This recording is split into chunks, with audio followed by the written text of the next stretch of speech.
Hi കൂട്ടുകാരെ, ഞാൻ 2 കൈച്ചക്ക പറിക്കാൻ പോവുകയാണ്.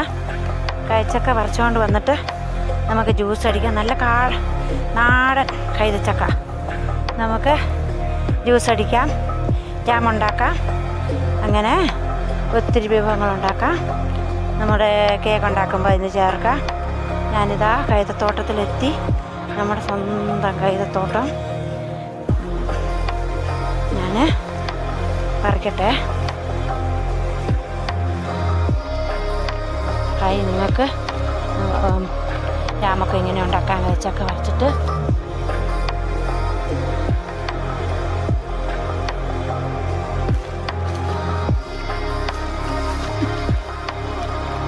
ഇച്ചിരി കയറ്റമുള്ള പറമ്പാണ്, അതുകൊണ്ട് കയറാനൊക്കെ ലേശം ബുദ്ധിമുട്ട്. ഇതാണ് നമ്മുടെ കൈത ഞാൻ പറിക്കുകയാണ്.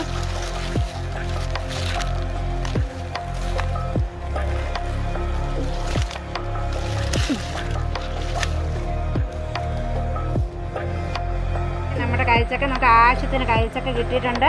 നമുക്കിതും കൊണ്ട് ഇനി എല്ലാ ജ്യൂസും ഒക്കെ ഉണ്ടാക്കാം. അടുത്ത വീഡിയോയിൽ നമുക്ക് ഇതും കൊണ്ടുള്ള ജ്യൂസുകളും ജാമും ഒക്കെ കാണിച്ചു തരാം കേട്ടോ.